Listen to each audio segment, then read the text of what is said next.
Yeah, I'm Eliana. I think this is only my. Is it the second or third? Maybe it is the third. I don't know. I'm back. That's the point. Yeah, so we'll kind of go through the main topic, and I think our first topic is what is AI, right? If anyone wants a clear definition on what we mean by AI in this conversation. Okay, we can just kind of go through the different types of AI and how we've defined it. So we have the three different types being narrow or weak AI, general AI, and super AI. And narrow AI is the only type of AI that exists today, and it can only be trained to perform a single task, and nothing outside of that defined task. So, an example is Siri or ChatGPT. So, for example, to train an AI, say like generative pictures, they can only kind of regurgitate or like remake what they've already seen. So, if they aren't trained on a certain type of art, they won't include that art in the prompt that they're given. Yeah, and then one of the other types of AI, this one um, does not currently exist, but it's strong AI, so it uses previously learned knowledge and skills to accomplish a new task. But unlike narrow AI, there's no need for a human to code or train that AI model, so it would basically allow AI to learn or perform any task that a human can, just sort of a step up from what exists right now. And it's unsure if this type of AI can exist in the future, as far as I know. Yeah, so that would be like creating something that thinks like a human, whereas super AI, which is the last type of AI, is something that can surpass the capabilities of a human being. So they can learn at a better rate than a human could. This includes reasoning, learning, and making judgments. Okay, so there's two different types of AI by functionality that currently exist. So the first one is reactive machines. So it's a system with no memory and it's designed to perform a specific task. So those are ones that are coded to work with available data. So if you, for example, make a Google search, an AI overview will automatically appear. That's a relative machine. So it can analyze vast amounts of data to produce an output that reads as intelligent. So you do your Google search and the AI overview seems like it's giving you information that's relevant and fact based. Yeah. I'm trying to think of like what an example of limited memory AI would be.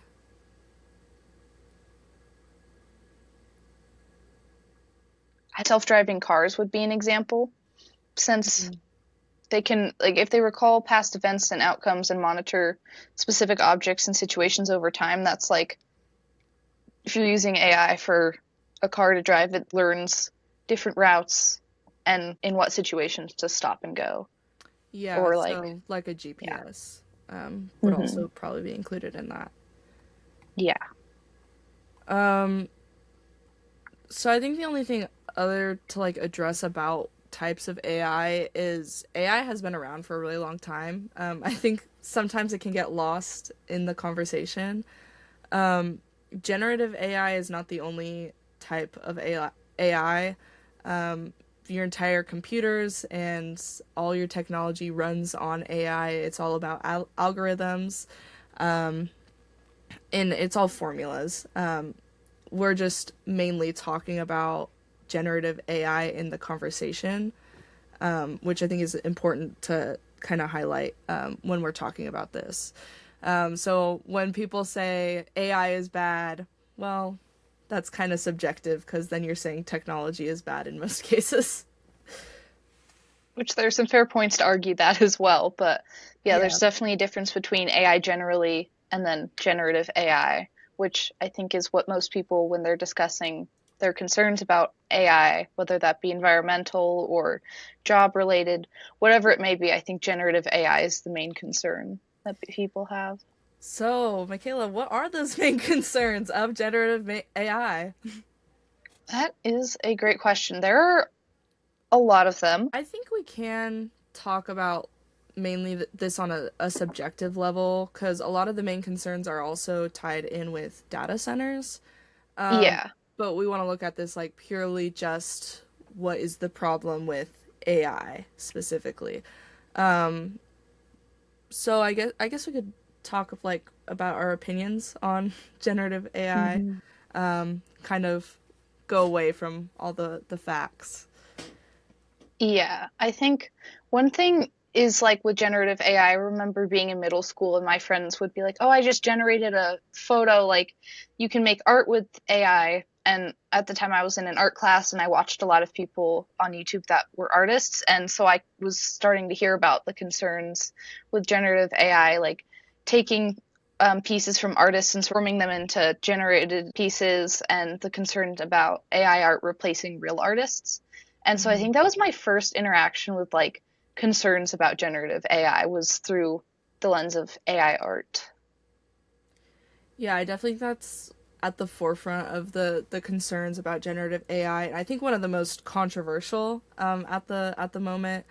A lot of perhaps maybe also there's a lot of morally gray ground for just ChatGPT prompts, such as how in regards to like school.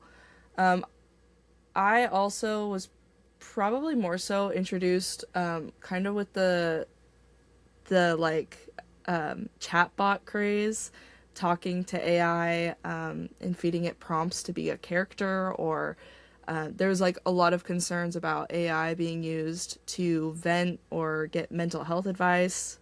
These are not medical professionals, is important to note. So I think that was a large concern is like how are people using AI to form their opinions on things.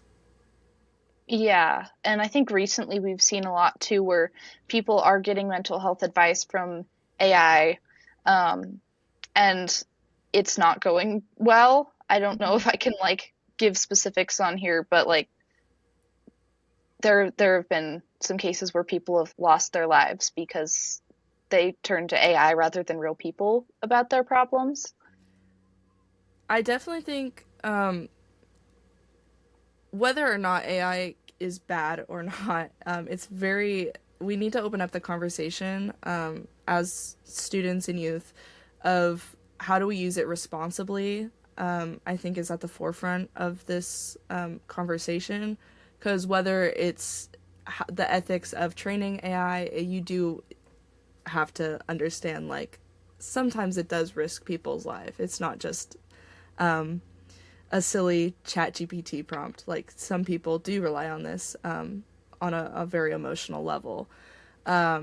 But kind of getting away from all the emotions of it, we can kind of talk about the ethicality of how does AI get its training. I think I'm on social media. Mikayla, you're not. Do you want to kind of explain why, how AI affects that? There's algorithms that like are used to like decide what you want. Sorry, need to word this better.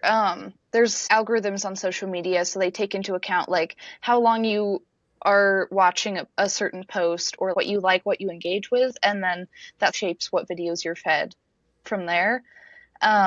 But then there's also certain apps where the companies have introduced something that is like an AI remix. So on any of your videos, someone can take it and remix it into like anything that they want. So they can make a person say something that they wouldn't otherwise have said or generate them doing something they wouldn't do, and that can become problematic very quickly. So I think that's a big concern currently is there are apps that do that and that can train Mm-hmm. AI to do that in the future, um, even though most people would not consent to that. It's just part of those apps now. Yeah, and if you're curious, like TikTok has been one of the newer ones to develop the TikTok AI remixes, but I think a lot of people know Instagram, Meta, so Instagram and Facebook. Also, include data used or uploaded by users to train their AIs. So you may know like the Imagine prompts in Instagram, things like that. Stuff like that is trained on the content that you upload, the conversations you talk about on that platform. And one concern is that you can't opt out of it, which I think is the main concern. Is not if you are consenting to being having your data trained, I think people would be like, whatever, like you are the one who decided that. The problem becomes a lot of people don't realize that in those updates, they update the terms of service, and then you being on the app is your consent to giving them your data, which is, I think, people need to be informed about that, and be careful, like, realize that that is happening. Your data is being used on some of those social media apps. Yeah, so I think those are two of the biggest concerns surrounding generative AI. Another one I've heard a lot is that AI can replace jobs. That's something I've seen a lot of recently, where CEOs of like some of the big AI companies, I think OpenAI is one, where they're like, these can replace so many jobs like fairly soon. And I've also heard reports of employees at companies refusing to use AI that their companies have provided. Like, use this AI to train it to do your job, and people are rebelling by not using it because they're very reasonably concerned that by training the AI models as their employers are asking them to could take their job. Yeah, I've definitely heard a lot of that concern recently too. As far as like, I think it's especially prevalent in marketing and journalism. I've heard many articles like have been created just through like a prompt, and then it's just human editors like editing the article, but it's not the actual original ideas from the editors. Contrarily, AI can be used to edit articles and writing. So I think that also goes into another issue of students using AI. There's been a lot of conversation in colleges, high schools, and middle schools. I'm not sure if it's gotten into the elementary schools yet, but any sort of technology being used in the classroom, there is speculation of like, how do we regulate AI? Should we use AI? Is it a tool or a cheat sheet? Mm-hmm. Exactly. And I was in a class last semester where we had a Socratic seminar on AI and education. And one point that our teacher brought up is that some teachers are using AI to grade. So it's kind of this question of like, so if teachers are allowed to use it, are students, what are the guidelines for both of those things?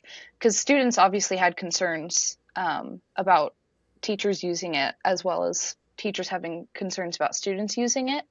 And so I think, along with the concern about students relying on AI too much for assignments and not actually learning, there's also Mm-hmm. sort of weighing how much it can be used in schools by both teachers and students. Yeah, and I think it's a real concern on both parts, and we can kind of go through that. I think obviously when students use it, it's compromising their learning if they're not using it responsibly. And I think there's that question of like, what is using AI responsibly? How do you regulate it? But on the teacher side of things, I think a lot of people are concerned about feedback. If AI is grading everything, can it take in human nuance of answers, especially in writing? If AI is used to grade writing, like how is it going to give feedback through that? Because writing is such a feedback based subject. I have a unique situation. I'm a senior in high school, but I take college classes, and I've had a lot of friends report teachers assigning AI textbooks, and they explained that it's really confusing because they're learning something completely different in lectures compared to what they're learning in the textbook. The things don't line up. So I think that's also a concern of like how do you keep it consistent? Mm-hmm. So I know that's a big concern. So I think for high school students using AI, it's kind of there needs to be regulations because now we're seeing double standards. We're seeing is it good? Should we just completely ban it? Should it be used sparingly?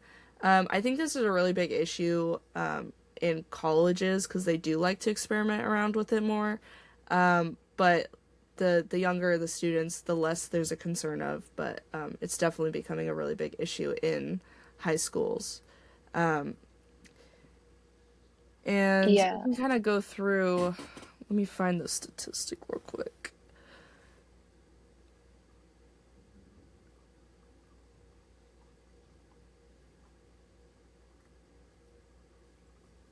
Okay. There is a statistic that says about 6 in 10 teens say that students at their school use AI chatbots to cheat at least sometimes. Um, as far as how I've seen this, I don't know about my class peers, but I can say I'm also a tutor in a middle school, and I have heard students talk about how they use ChatGPT to either explain things on their schoolwork or they use it blatantly to cheat. Yeah, for sure. I think a lot of what I've heard schools focusing on when it comes to AI is like educating students about how to use AI responsibly. But I think that also comes with the risk of like most of the time students are not using artificial intelligence to like make their learning better. They're using it to pass on that cognitive load of like the stress of that assignment onto the AI instead of actually going through the difficult work of like Yeah. thinking through a math problem or anything like that. And so I think there's a difference between teaching students how to like, hey, if you're speaking to an AI chatbot, don't rely on them for emotional support or like here's where you should draw the line of how much you're using it rather than here's how to use it in assignments because I think that's a lot easier for students to exploit. Yeah, I think it also gets confusing because some teachers have policies against it, especially when the schools leave it up to the teachers or the subjects, the team subjects with teachers. They kind of leave it up to the educators to decide like how they want to utilize it in classrooms and how do they want to restrict it.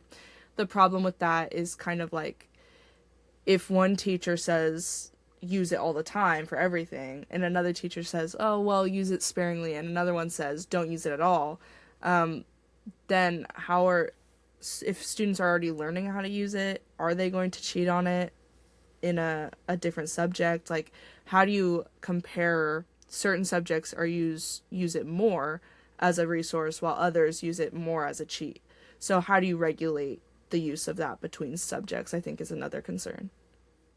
Yeah, and then one thing too, especially in classes where you have to do research or cite sources, it's been made very clear by all of my teachers, do not use AI as a source because it can get things wrong so often that like even if you are using AI to try and strengthen your learning, it can teach you things that are incorrect. And so to be very careful where you get your sources from because if you're using information from AI, it could be incorrect. And so I think there's also the fact that AI models haven't developed well enough that all the information they're giving you is correct because they can take anything anyone has said on the internet ever, which could lead to misinformation being what Mm-hmm. AI is giving someone rather than like the facts.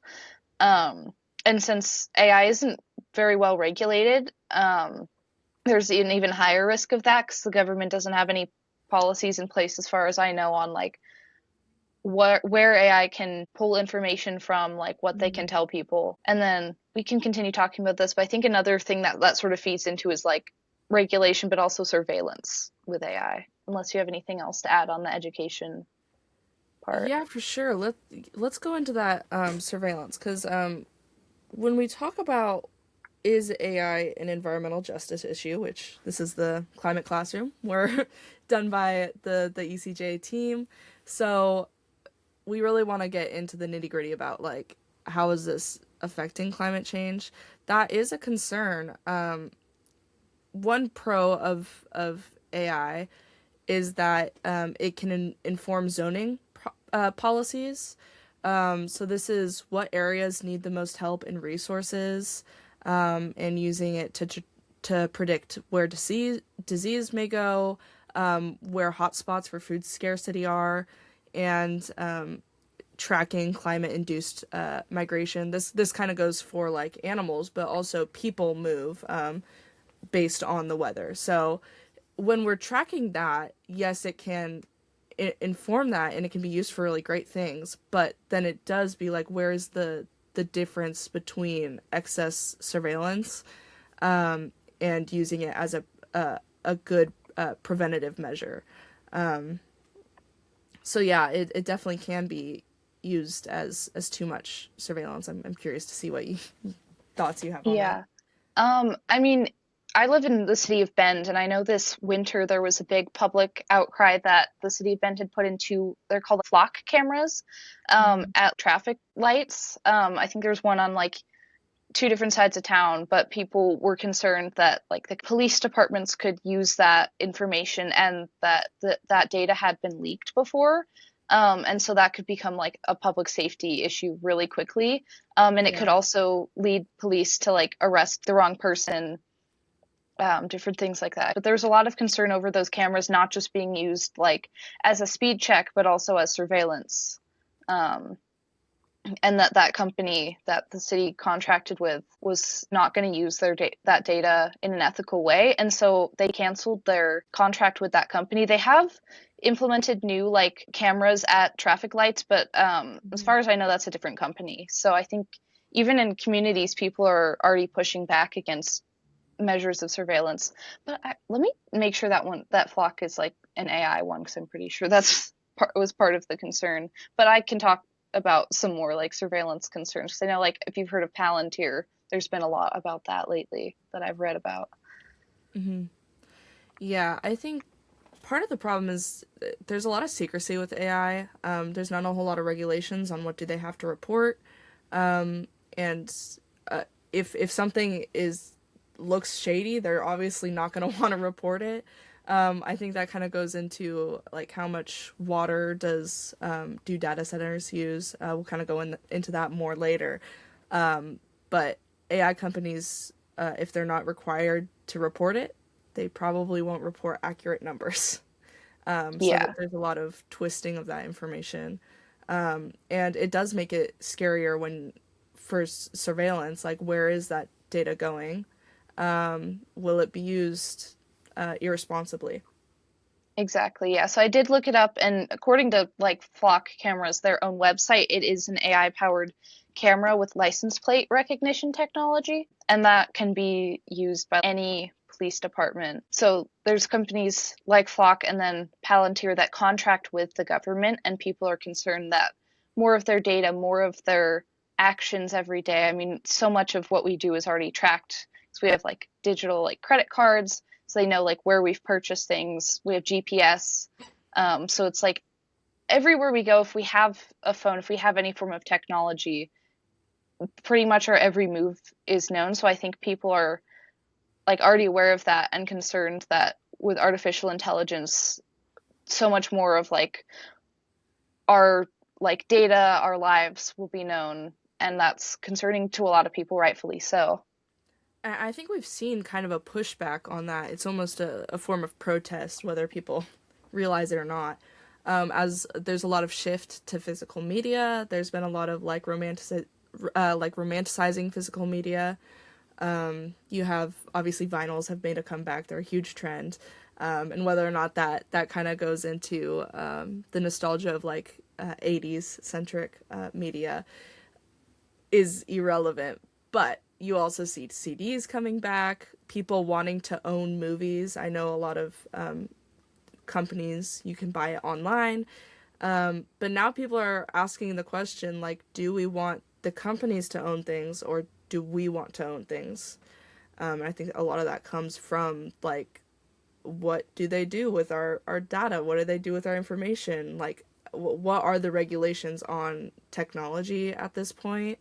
And I think it's great that we're opening up that conversation. Perhaps it's kind of scary that we've gotten this far before this conversation has been talked about, but yeah, it's definitely an interesting thing to think about. Yeah, I think that also has to do with like flip phones as well, because I've seen Mhm. more people that have flip phones, so that way they can't use social media on them. But I think one way that people are shifting, and that's both with the concerns of surveillance with like GPS tracking your every move, um, and also just social media use and how that relates to like AI and surveillance, is just buying a flip phone instead. Yeah. Also, kind of the tangent of like AI brain rot, AI slump. Yeah, That's obviously a concern. And honestly, I exactly. think people make it a joke, but it is a serious concern that people have. I think it would be responsible to track like what's your weekly usage of being on your phone and really reflecting on that kind of stuff. And especially on like what content are you consuming. I think these are great questions to ask and like kind of open up a conversation. As youth, I think it's responsible to talk about this now rather than it become a problem later. Exactly, yeah. And I've heard people like at my school, people I'm friends with discussing this. So, I think it's something that a lot of students are already talking about, but if you're not, it's a good thing to consider, a good thing to talk about with the people around you. Hmm. I mean, the main reason we have this podcast is obviously we want to educate people, but it's also to share opinions and kind of start that conversation. And that's why we ask so many questions. Yes, exactly. We can go into some of the concerns around the data centers that generative AI relies on to like exist. Yeah, If you totally. want to get into that. I can get into what a data center is because I don't think a whole lot of people know. Yeah. These have also been around for a really long time. Data centers, they hold data, pretty simply. Um, and there's kind of three different types of data centers. I think people would be most familiar with the hyperscale data centers in this conversation. This is the one that we think of when we think of generative AI. They're using all of the water and power and stuff, which we'll get into in a second. But hyperscalers, which is what some people call them, hyperscale data centers are at the forefront of this conversation. But they have been around since the cryptocurrency trend, like rage. I don't know if a whole lot of people remember the really big resurgence a little before COVID in NFTs and cryptocurrency. But there was a concern about how much power it used at the time and how it was bad for the environment. But I don't think people realized what that meant at the time. And I certainly didn't personally. I did not realize that NFTs and AI were used with the same types of data centers. So if you think back on that, kind of opening up this conversation helps you kind of create those connections and learn more about how we store data. But there's also enterprise data centers, and these are just centers owned by companies for data storage. This is how they are able to save all your data because a lot of these places have your data saved. If you think about like an Instagram page, you don't have to save it onto your phone. It's just already on the internet, on the web. Same thing goes for like Discord, Facebook. All of that is just never gonna go away. If you think about like a digital footprint, there's where the data is stored.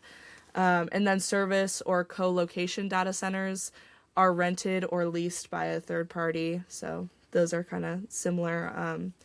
You can rent more data for stuff. You think of like Google Drives and cloud and stuff. So that would be something that you're borrowing. You could buy data. So those might be those types of data centers. And I think we should really talk about hyperscale data centers since this is really the conversation that's being had about generative AI. There's a few data center sizes. The micro centers are only 5,000 square feet, and they only produce under 100 to 150 kilowatts of information, and the small ones are about 5,000 to 20,000 square feet.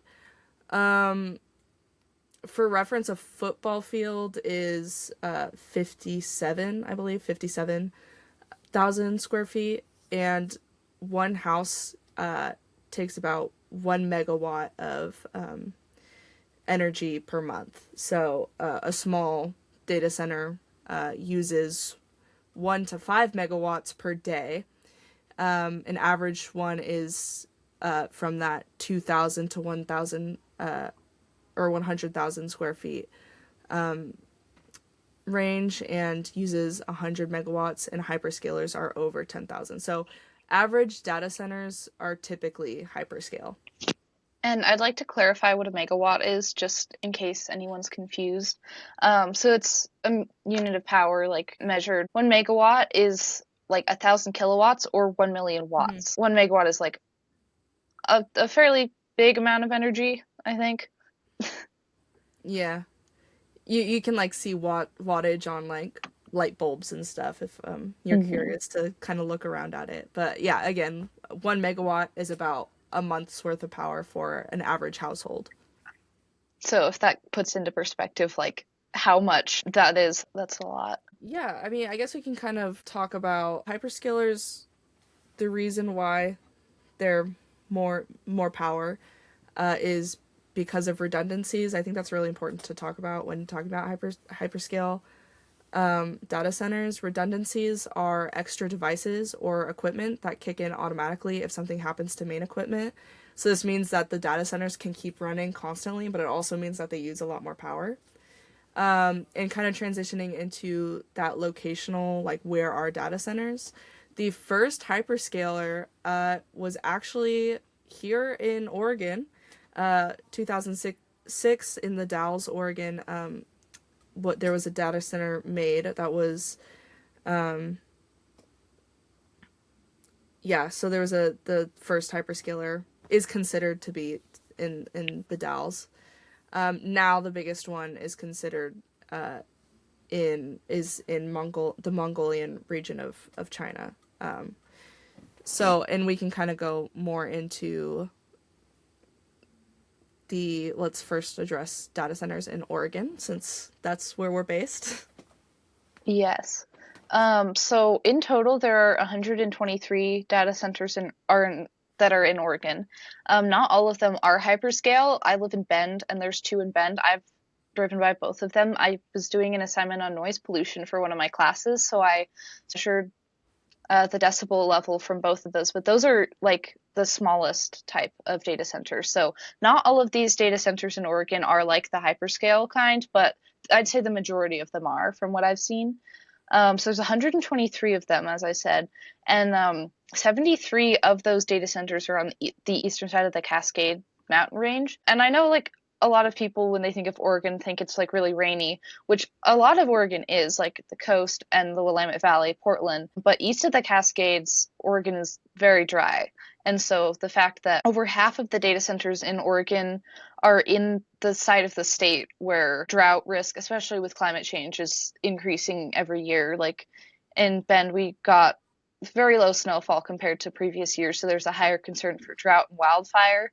And so data centers being in Eastern Oregon increases those risks, exacerbates those effects. And then over 30 of those data centers in Eastern Oregon are in Boardman, Oregon. So there's one town where there's 30 of those data centers. So a lot of them are sort of clustered in one area. I know there's a lot in Prineville too. I think about five from like Meta and Google or Apple. One of those, Meta and Apple, I believe. These data centers are typically clustered in certain spots as well. So they're using a lot of water from those locations specifically.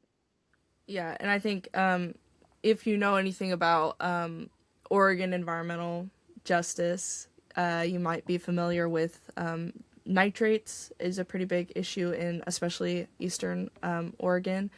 Nitrates are primarily caused by the agriculture industry in eastern Oregon. There's a lot of farms. But the reason it's a problem is because fertilizers will leak into the water supply and increase nitrates. And there's a lot of water pollution. So, just kind of for reference, in those farming areas, a lot of those places have polluted water.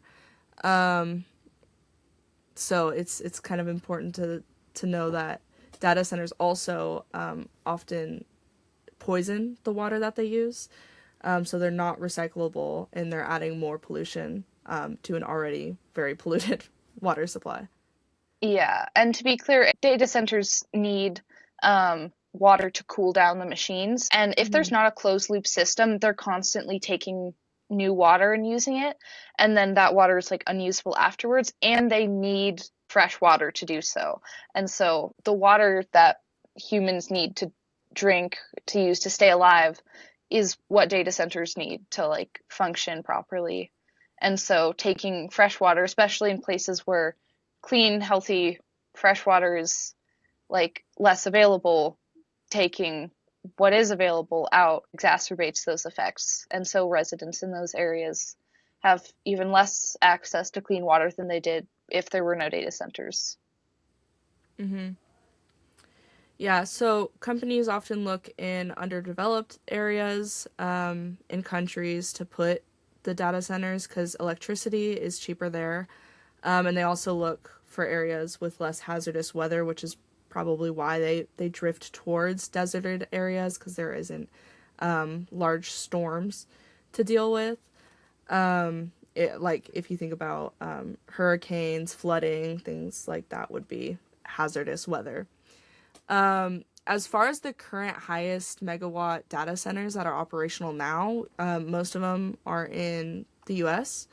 Tennessee has one that is the XAI Colossus Memphis Phase 2, which is 280 megawatts, which is the highest one I've seen so far that is currently operational. And for reference, I'll go back to that scale of one house is 1 can megawatt.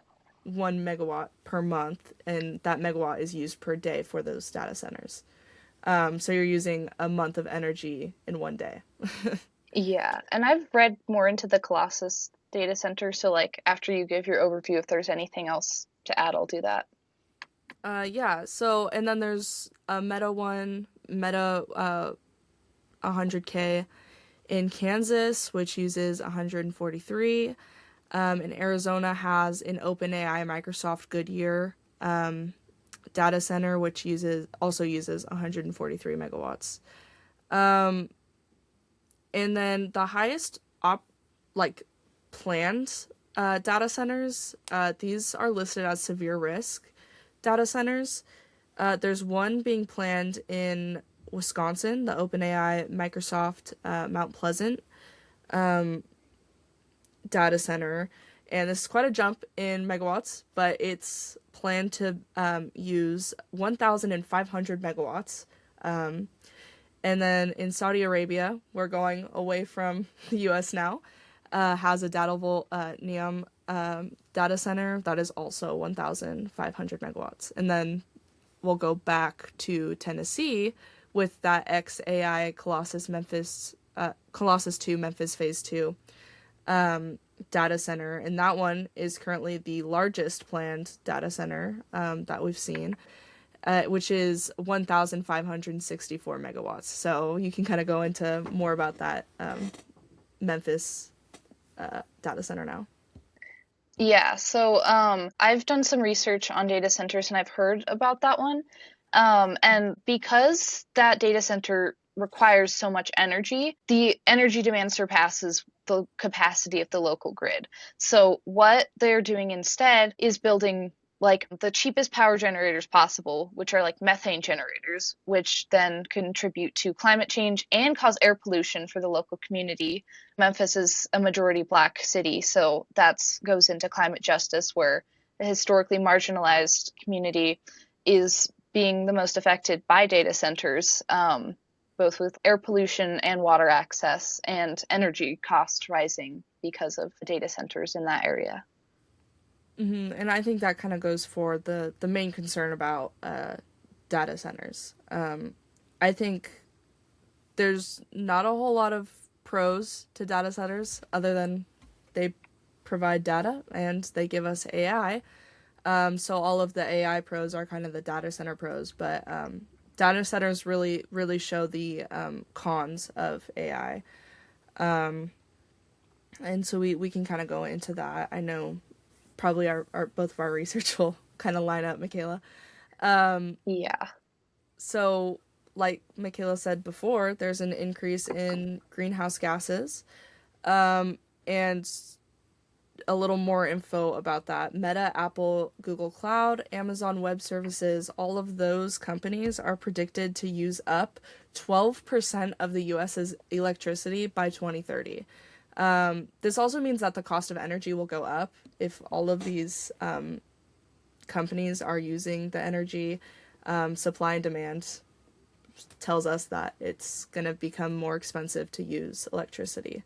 And that's kind of what you were saying before about that increase in the power grid. So it's going to be using up more power. Yeah, I have a Soon. like statistic that puts that into perspective. That soon, according to the New York Times, worldwide data centers will be using as much energy as the entire country of Japan. So the energy use from data centers across the world is soon going to equal an entire country's energy use.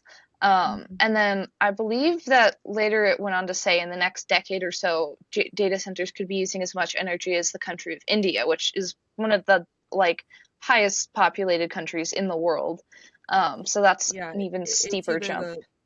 the first or second most populated currently. Yeah. So it's just concerning as we're trying to lower greenhouse gas emissions, data centers requiring so much more energy contributes to air pollution and climate change. And it also causes higher rates in electricity bills. I know in Oregon, like all of the data centers in Oregon use 6.6 million megawatt hours a year, and that's 11% of our state's total energy use. So while we've had a lot of growth in Oregon, the only increases in energy demand that we've seen that have been significant have been from data centers being built. So that's concerning for rising energy costs, especially in a time where the cost of living is so outrageous. Yeah. Kind of to drive that point home. Google reported its greenhouse gas emissions had gone up 48% over 5 years in 2024. So it's already happening. It's not just something that's predicted. This is a known thing that they're using greenhouse gases. And we'll go back to kind of that water quality and air quality. The reason why that's so concerning is because data centers are often located in low income and BIPOC communities. So if you don't know what BIPOC means, it's a lot of minority communities. So POC is people of color. So it's going to affect more low income communities and communities of different races, which is obviously a concern for DEQ and kind of that equality of environmental equality, right? Which is Yeah, a direct exactly. ECJ issue. So this increases breathing problems. We've already been seeing more allergies through climate change. And obviously that kind of goes into asthma, so we'll be seeing more asthma issues. Water contamination. is obviously an issue because no one wants to be poisoned. I don't think. Um, and ultimately, this will increase infant mortality. Yeah, so that's some really like terrifying projections and terrifying realities for so many people. Mm-hmm. Um, and I think this trend we see of like low income communities, BIPOC communities, we've seen that trend throughout American history, and it's continuing to this day, where Black communities, communities of color, are the most impacted by any like thing where there's negative impacts. They bear the brunt of those issues. And so that's something that's extra concerning, and a big part of why this is an environmental justice issue as well. Yeah, well, do we have anything else to kind of bog down the vibe of this podcast, or I um, do have one more thing when it comes to one the more? concerns of Okay. data centers. So that has to do with renewable technology. So smaller scale data centers, a lot in Oregon, do use renewable energy to power some of their operations. And so one concern with that is that as communities are trying to transition off of gas infrastructure to electric, I know the city of Ashland passed a fee on new homes built with natural gas, and I'm currently working on something similar with in Bend with the Energized Bend Coalition. And as cities are trying to transition off of natural gas to more renewable sources, one of the concerns is the cost of electric, and data centers are not making that cost go down. And the fact that a lot of these companies, like Meta, OpenAI, X, Google, and Amazon, they have billions and billions of dollars, maybe even trillions, I'm not sure. But it's so much money that they can afford to pay higher rates for the same amounts of renewable energy. And so that makes it more difficult for communities trying to lower carbon emissions to try and transition to clean energy to be able to afford to do so. Um, and so that's, I think, one of the last big concerns when it comes to climate justice as well is artificial intelligence and data centers are not making it easier to solve climate change. They're making it way more difficult and contributing to the problem. Well, that's a lot of negativity. It is a pretty concerning issue, which is why we want to talk about it. Um, but I think it's important to realize like this can be fixed through regulations. And it's important to realize like you're not a bad person for using AI. Obviously, it's a big topic right now, which is important why we have these conversations. And we want to make sure that it is safe to use AI. Whether it's an ethical issue of just using AI, we want to make sure that we can at least have that conversation by making sure data centers are safe in our communities. Yes, exactly. I think one thing throughout this school year, I've had a lot of conversations, both in classes and with people, about artificial intelligence. And I think that my biggest problem with AI is the fact that the growth of AI is being prioritized over solving the climate crisis, over housing crisis, cost of living, energy prices. If we're able to prioritize the needs of people over the greed of companies and implement AI in a way that's sustainable and in a way where we can coexist with it, I wouldn't have a problem using it. But at the same time, these companies have so much power that it's like it's not our fault that AI is being implemented into everything. It's like natural gas infrastructure. I've spoken about this, where it's like the fossil fuel industry is to blame. And it's not individual action that's the problem. It's the crimes of companies and corporations. Yeah, it's kind of a history repeating itself. We see like Mhm. the whole carbon footprint thing was created by um, The fossil fuel yeah, yeah. industry. So it's important to be conscientious, like realize the effects of what's happening, and if you really care about it, go to legislation. Try to Exactly, create yeah. movements, and this is kind of like how we start doing something is by understanding what the problem is, and kind of having these discussions in the first place. Exactly. And I know I've read a lot of articles. We've seen public pushback across the country in communities where they are passing laws locally, either at the city or county level, that make it more difficult for data centers to be implemented without a lot of regulations in place. There's an initiative in Ohio right now to like add a constitutional amendment that would ban new data centers being built. So we're seeing pushback, unlike anything we've ever seen before, of communities stepping up and saying, we're not going to tolerate this.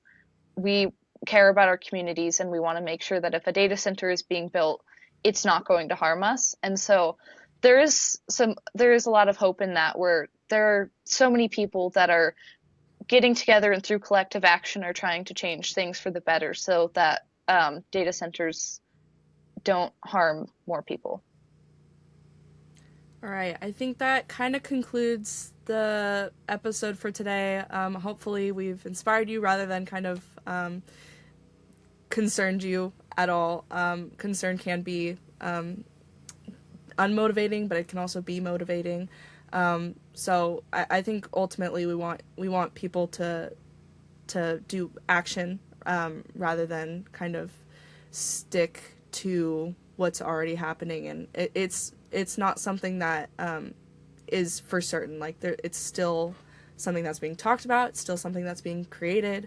It's such a new issue, and that's why we want to talk about it. It's not hopeless, and like we want to have this conversation. So thank you for listening. Yeah, thank you for listening. This has been a good conversation to have. I think we covered a lot of stuff.